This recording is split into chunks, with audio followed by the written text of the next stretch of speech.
Hello friends, तो चलिए यार हम लोग क्या करते हैं जावा के कोर्स को अपने आगे बढ़ाते हैं और आज हम लोग सीखने वाले हैं कि एनानमस क्लास का यूज करके एनानमस इनर क्लास का यूज करके किस तरह से हम लोग थ्रेड बनाते हैं।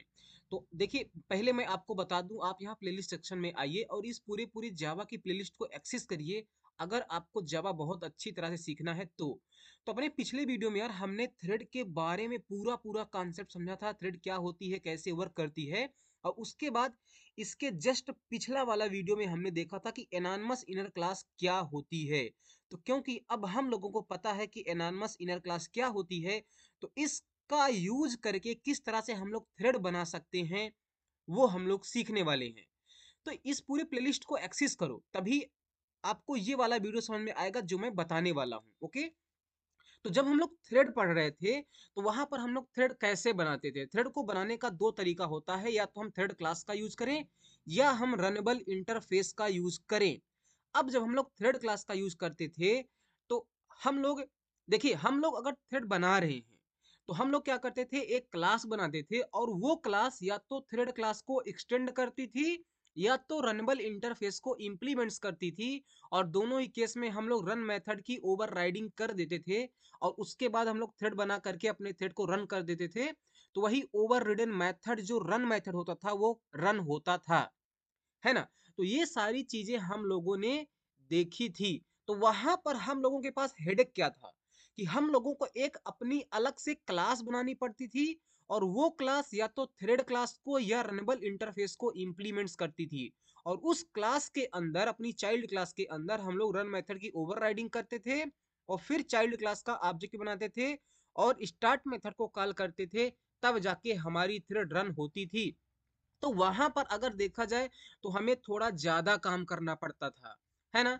अब देखिए, अगर आपने एनानमस इनर क्लास का जो कॉन्सेप्ट होता है ये वाला वीडियो आपने देखा है, तो इतना मेरे बोलने के बाद भी आप थ्रेड को एनानमस इनर क्लास का यूज करके इंप्लीमेंट कर सकते हो। तो अब आपको एनानमस इनर क्लास के बारे में पता है क्या होती है। तो क्या होती है एनानमस इनर क्लास? पहली बात तो वो किसी ना किसी क्लास की चाइल्ड क्लास होती है, वो किसी क्लास के अंदर होती है, इसे हम बोलते हैं वो इनर क्लास, और उस क्लास का कोई नाम नहीं होता है, इसलिए हम बोलते हैं एनानमस। तो हम लोग क्या करते थे, थ्रेड बनाते समय हम लोग एक प्री डिफाइंड जो क्लास है थ्रेड, उसकी एक चाइल्ड क्लास बनाते थे। तो अब वो काम हम लोग नहीं करेंगे, बल्कि डायरेक्ट हम लोग एनानमस इनर क्लास बनाएंगे, लिखेंगे न्यू और थ्रेड लिखेंगे, न्यू थ्रेड, इस तरह से। और उसके बाद हम लोग करली ब्रेसेस लगा देंगे, यहाँ पर हम लोग सेमी कॉलन लगा देंगे। तो ये इस तरह से लिखने से क्या मतलब है कि हमने एक एनानमस क्लास बना ली है। क्योंकि इस क्लास का कोई नाम नहीं होगा तो इसका हम क्लास बनाते समय ही न्यू लिख करके ऑब्जेक्ट बना रहे हैं। ध्यान रखने वाली बात यहाँ पर यह है कि न्यू थ्रेड लिख करके हम लोग थ्रेड क्लास का ऑब्जेक्ट नहीं, बल्कि थ्रेड की एक चाइल्ड क्लास जिसका कोई नाम नहीं है उसका हम लोग ऑब्जेक्ट बना रहे हैं। और उसके ऑब्जेक्ट को अगर हमें उसके ऑब्जेक्ट का रेफरेंस हमें रखना है तो हम लोग अपनी पेरेंट क्लास यानी थ्रेड क्लास का रेफरेंस वेरिएबल यहाँ से बना सकते हैं। और वैसे भी हम लोग यहाँ पर जो रेफरेंस वेरिएबल बना रहे हैं वो अपनी इस वाली एनानिमस क्लास का नहीं बना सकते, क्योंकि उसका कुछ नाम ही नहीं है। और ये बात हमें बहुत अच्छी तरह से पता है इनहेरिटेंस के केस में कि हम लोग पेरेंट क्लास के रेफरेंस वेरिएबल में चाइल्ड क्लास के ऑब्जेक्ट का रेफरेंस रख सकते हैं। तो हमने बना लिया। अब इस तरह क्लास में जो रन मेथड होता था, पब्लिक वायर्ड रन मेथड, उसकी हम लोग ओवर राइडिंग कर देंगे, सिंपल, है ना। और इसके अंदर सिंपली मैं एक लूप लगा देता हूँ, int i equal to 1 2 i less than equal to 10 i plus plus, ऐसे मैं लिख देता हूँ, है ना। और यहाँ पर आई और system dot out dot printer मैंने लगा के आई की वैल्यू को मैं यहाँ पर सिंपली प्रिंट कर देता हूँ।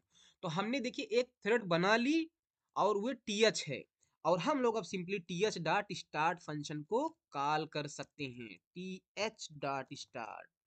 देखिए हमने एक थ्रेड बना ली, कितनी सिंपल तरीके से हमने यहाँ पर देखिए थ्रेड बना ली, है ना। हमें अलग से कोई क्लास बना करके इस थ्रेड क्लास को हमने एक्सटेंड नहीं किया, है ना। यहाँ पर बहुत सिंपल तरीके से हमने बना ली, हमें थोड़ा सा कम काम करना पड़ा यहाँ पर। आपको ये बात समझ में आनी चाहिए, राइट। इसके नीचे मैं एक और लूप लगा देता हूँ, मैं लिखता हूँ int i equal to 1 2 i less than equal to late से मैं कर देता हूँ 12 आई प्लस प्लस, और इसके अंदर मैं सिस्टम डॉट आउट डॉट प्रिंटन लगा देता हूँ और आई की वैल्यू को मैं प्रिंट कर देता हूँ। अब अगर मैं इस प्रोग्राम को रन करूंगा तो हमारे पास एक मेन थ्रेड होगी और एक ये वाली थ्रेड होगी, हमारे पास दो थ्रेड हैं, तो इन दोनों थ्रेड का एग्जीक्यूशन पैरेलली होगा। तो जब इस वाली थ्रेड का एग्जीक्यूशन होगा तो ये वाला रन मेथड कॉल होगा, और जब हमारी मेन थ्रेड आगे बढ़ेगी तो ये फॉर लूप भी इनकाउंटर होगा। मैं आपको रन करके दिखाता हूँ, और यहाँ पर आप देखना ये 1 1 सब कुछ प्रिंट हो गया बहुत फास्ट। अब हमें ये नहीं पता चल रहा है कि कौन सी थ्रेड ने क्या प्रिंट किया है, तो आपको पहले से पता है, मैं यहाँ पर करंट एग्जीक्यूटिंग थ्रेड का, तो हम लोग यहाँ पर करंट एग्जीक्यूटिंग थ्रेड का नाम भी पता कर सकते हैं। कैसे? आपको ये बात पता है, और सॉरी मैं आपको यहाँ पर बार बार वही चीज मैं नहीं बोलूंगा, क्योंकि मैं ये सारी चीजें बता चुका हूँ। तो हम लोग थ्रेड क्लास के करंट थ्रेड मेथड को कॉल करेंगे, वो हमारी करंट एग्जीक्यूटिंग थ्रेड का ऑब्जेक्ट देगा, और उसका यूज करके हम लोग गेट नेम मेथड को कॉल करके नाम पा सकते हैं। और यही सेम चीज मैं यहाँ पर भी मेन मेन थ्रेड के लिए भी चिपका देता हूँ। ठीक है, अब हमें सारा कुछ पता चल जाएगा। देखिए हमारा कौन सी कब जीरो थ्रेड जीरो या मेन थ्रेड ने प्रिंट किया है। अब ये काम देखिए बहुत फास्ट हो रहा है। आप चाहे तो स्लीप मेथड, तो अभी मेन थ्रेड में मैं कुछ भी नहीं लिखता हूँ, नहीं तो मैं इसको रखा रहने देता हूँ। मैं एक काम करता हूँ, मैं एक थ्रेड और बनाता हूँ। एक थ्रेड बनाने के लिए सिंपली मैं यहीं पर ये चीज कॉपी कर लूंगा और इसको पेस्ट कर दूंगा, और इसका नाम दे दूंगा th1 और यहाँ पर लिख दूंगा th1 डॉट स्टार्ट, और इसकी वैल्यू लेट से मैं यहाँ पर 20 तक दे दे रहा हूँ, है ना, तो ये 20 तक प्रिंट करेगा। तो अभी हमारे प्रोग्राम में तीन थ्रेड हैं, एक ये थ्रेड है, दूसरी ये थ्रेड है, ये एक थ्रेड, मतलब कि एक तो मेन थ्रेड है, मेन थ्रेड का नाम मेन है, इस थ्रेड का नाम होगा थ्रेड जीरो, है ना, आपको पता है naming conversion, THREAD thread zero. और इस वाली थ्रेड का क्या नाम होगा? Thread one. इसका नाम क्या होगा? थ्रेड वन होगा, आपको पता है ना। फिर अगर मैं प्रोग्राम को रन करूं तो आप देखो, मेन थ्रेड है, थ्रेड जीरो है, थ्रेड वन, वो साइमल्टेनियसली इस तरह से प्रिंट कर रहे हैं, राइट। मैं एक काम और करता हूं, अब हम लोग रनबल इंटरफेस का यूज करके क्या करते हैं, रनबल इंटरफेस का यूज करके हम लोग थ्रेड बनाते हैं। तो हम लोग यहाँ पर कैसे बनाएंगे थ्रेड, बताइए। पिछले वीडियो में हमने बहुत कुछ सीखा था यार, प्लीज इसको देख लो। यहाँ पर हमने एनानमस इनर क्लास किस तरह से बनाते हैं, अगर हमारे पास कोई एब्स्ट्रैक्ट क्लास हो, अगर हमारे पास कोई इंटरफेस हो या नॉर्मल क्लास हो, है ना, तो इसको प्लीज देखो, तभी आपको समझ में आएगा। तो हम लोग यहाँ पर इंटरफेस का क्या करने वाले हैं, न्यू रनबल लिख करके, आप देखिए। अब जैसे ही मैं यहाँ पर हमने लिखा न्यू RUNNA और कंट्रोल स्पेस वाली बटन को हिट किया, यहाँ पर देखिए वो सजेस्ट कर रहा है एनानमस इनर क्लास। वैसे भी आपको पता है कि हम लोग इंटरफेस का ऑब्जेक्ट तो बना नहीं सकते, तो न्यू लिख करके जब हम लोग इस तरह से कर रहे हैं, तो ये हमारा एडवांस आईडी ऑटोमेटिक सजेस्ट कर रहा है कि आप एनानमस इनर क्लास ही बनाओगे ना। ये कितनी अमेजिंग चीज है यार। सिंपली आप इसको यहाँ से हिट कर दीजिए इंटर, और यहाँ पर आप देखिए कि उसने ऑटोमेटिक क्या किया कि जो रन मेथड होता है इस रनबल इंटरफेस के अंदर, वो यहाँ पर उसने ओवरराइडिंग कर दी। मैं ओवरराइडिंग ये एनोटेशन होता है, आप फेमिलियर नहीं हो तो आप इसको हटा सकते हो, हटा देता हूं, और मैं यहाँ पर कोड भी हटा देता हूं। अब देखिए ये क्या करेगा, इतना कोड लिखने का मतलब क्या हुआ कि आपने इस रनबल इंटरफेस की एक चाइल्ड क्लास बनाई, और उसका ऑब्जेक्ट बना करके रिटर्न करा जाएगा, है ना, और रन मेथड की ओवरराइडिंग भी हो गई। अब रनबल की चाइल्ड क्लास का ऑब्जेक्ट रिटर्न होगा, तो आप उसको रनबल के किसी रेफरेंस वेरिएबल में स्टोर कर सकते हो। हम लोग इंटरफेस का ऑब्जेक्ट नहीं बना सकते, लेकिन रेफरेंस बना सकते हैं, है ना।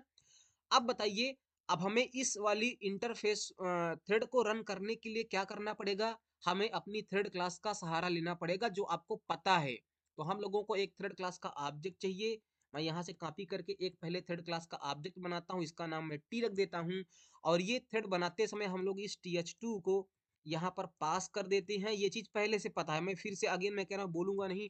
और टी डॉट सिंपली स्टार्ट लिख करके हम लोग रन कर देंगे, स्टार्ट मेथड कॉल कर देंगे, ये थ्रेड भी हमारी थ्रेड पूल में इस तरह से पहुंच जाएगी और रन होगी। तो यहाँ पर अभी हमारे पास चार थ्रेड है, एक मेन थ्रेड है, एक थ्रेड जीरो है, एक थ्रेड वन है ये वाली, और ये वाली कौन सी थ्रेड है, थ्रेड टू है ना। समझ बात आपको आई। और इसके भी रन मेथड के अंदर मैं सिंपली यहाँ पर क्या कर देता हूँ, एक लूप लगा देता हूँ, और इस लूप को मैं लेट से मैं ना 25 तक ले जाता हूँ, नहीं तो इसको मैं सिर्फ 5 तक ले जाता हूँ, सिर्फ 5 तक ले जाता हूँ, है ना। मैं रन कर रहा हूँ अपने प्रोग्राम को, देखिए, है ना। तो देखिए यहाँ पर पहले थ्रेड जीरो एग्जीक्यूट हुई, फिर मेन थ्रेड फिर थ्रेड टू हो गई है, और थ्रेड वन है। तो सारी थ्रेड, क्योंकि आपको पता है कैसे एग्जीक्यूशन होता है, तो वो अपने तरीके से हो रहा है। आप चाहे तो यहाँ पर स्लीप मेथड भी लगा सकते हैं, है ना। थोड़ा सा एक्शन को स्लो करने के लिए आप लिखिए थ्रेड डॉट स्लीप मेथड और यहाँ पर 1 सेकंड का पॉज दे दीजिए। अब ये एक चेक्ड एक्सेप्शन को थ्रो करता है। अब एक्सेप्शन क्या होती है, एक्सेप्शन हैंडलिंग क्या होता है, मैं पहले ही पढ़ा चुका हूँ, तो इसको मैं इस वाली स्टेटमेंट को हम लोग ट्राई कैसे सराउंड कर देंगे, और हमें कुछ भी कोड नहीं चाहिए तो मैं इसको हटा दे रहा हूँ। और यहाँ पर हमने एक लाइन में कर लिया है। और मैं एक काम करता हूँ, इसको 1 सेकंड का नहीं, उसके आधे सेकंड के लिए इस थ्रेड को मैं पॉज करता हूँ। इसी तरह से मैं यहाँ पर भी लगा देता हूँ, यहाँ पर भी मैं लगा देता हूँ। तो ये तीनों जो थ्रेड हैं, थ्रेड 0, थ्रेड 1 और थ्रेड 2, ये वाली थ्रेड आधे आधे सेकंड के अंतराल में स्लीप होकर पॉज होकर एग्जीक्यूट करेंगी, लेकिन मेन थ्रेड हमेशा करेगी, है ना। मैं फिर से रन करता हूँ, देखिए आधे आधे सेकंड में सारी थ्रेड का एग्जीक्यूशन हो रहा है, राइट। ये आपको पता है। तो मैं आपको ये बताना चाह रहा हूँ कि यहाँ पर आपको ये समझना है कि एनार्मस इनर क्लास का यूज करके हम लोग थ्रेड बना सकते हैं, राइट।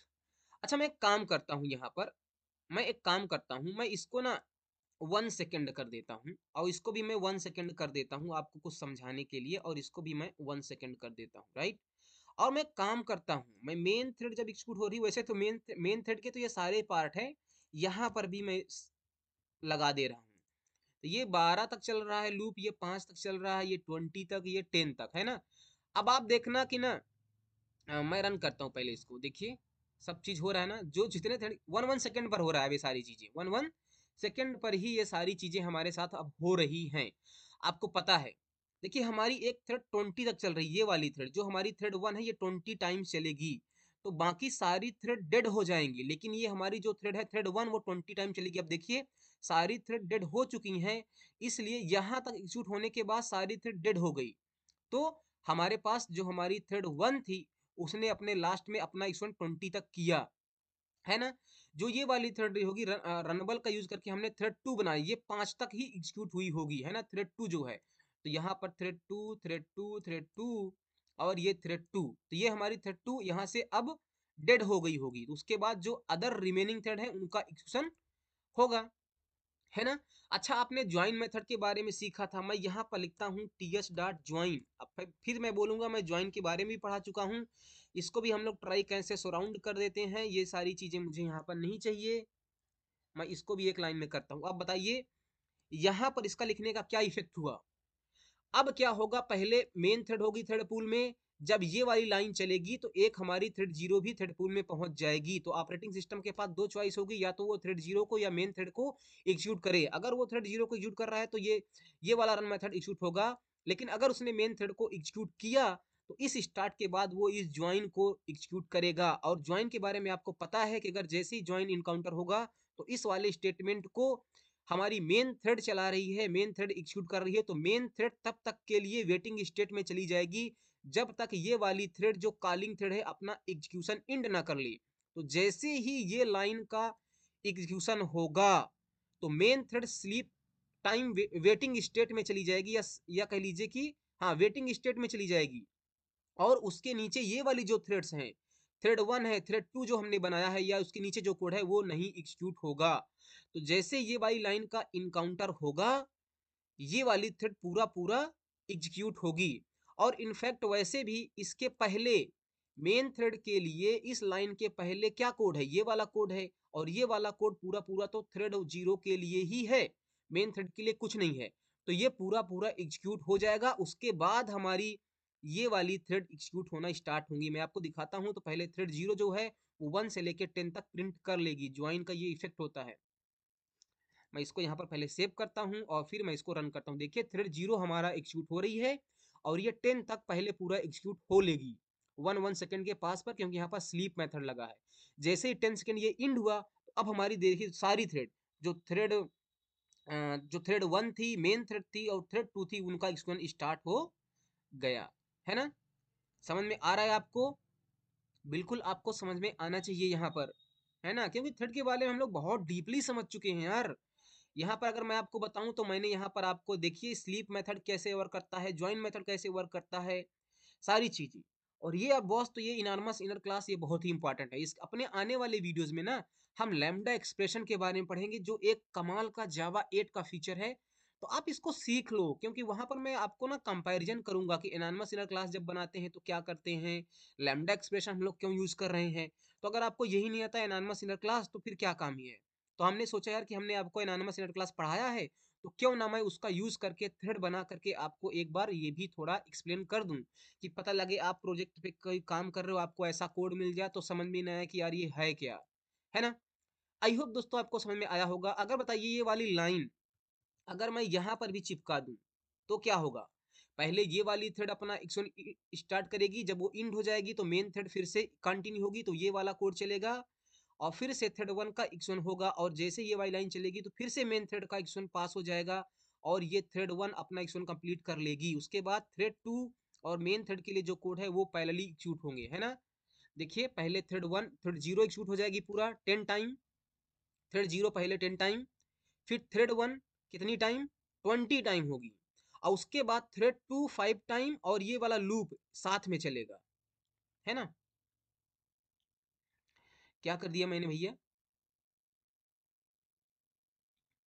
हाँ यहाँ पर हमने एक मिस्टेक कर दिया है। क्या मिस्टेक किया है, मैं इसको प्रोग्राम के एक्शन को रोकता हूँ। मिस्टेक हमने ये कर दिया कि यहाँ पर हमने टी एच डॉट ज्वाइन इसको सिंपली यहाँ पर हमने पेस्ट कर दिया है, जबकि हमें करना चाहिए टी एच वन ना, क्योंकि मैं चाहता हूँ कि अब टी एच वन एग्जीक्यूट होता है। यहाँ पर हम लोग लिखेंगे T H one dot join, है ना। तो देखिए इस वाली थ्रेड ने तो पहले ही अपना एग्जीक्यूशन इंड करके वो डेड हो चुकी है ना, क्योंकि इस लाइन का अगर इनकाउंटर होगा तो पहले टीएच जो थ्रेड जीरो है वो अपना पूरा पूरा एग्जीक्यूशन करके वो डेड हो जाएगी। और यहाँ पर हमने लिख दिया था टीएच, वो तो पहले से डेड है। हम चाहते थे कि जो हमारी ये टीएच वन है इसका एग्जीक्यूशन हो और मेन थ्रेड का एग्जीक्यूशन पास हो जाए, तो यहाँ पर हम लोग लिखेंगे टीएच वन, है ना। इसका मैं लूप यहाँ से 15 टाइम कर देता हूँ और मैं अपनी बात को रैप अप करता हूँ अब। तो यहाँ पर देखिए पहले थ्रेड जीरो 10 बार होगा, फिर थ्रेड वन 15 टाइम चलेगा, उसके बाद थ्रेड टू का जो कोड है और मेन थ्रेड का जो ये फार लूप है ये दोनों साइमल्टेनियसली होगा, तो साइमल्टेनियस एक्शन इनका होगा, है ना। ये दोनों साथ में होंगे।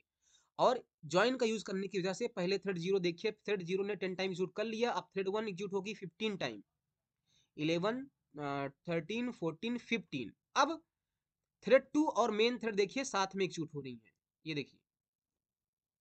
तो यार थ्रेड के बारे में अगर डीपली समझना है तो आप प्लीज पहले थ्रेड के पूरे वीडियोस देखो, क्योंकि वहां पर हमने 10 वीडियोस को अपलोड किया है और वो बहुत ही इंपॉर्टेंट कॉन्सेप्ट है।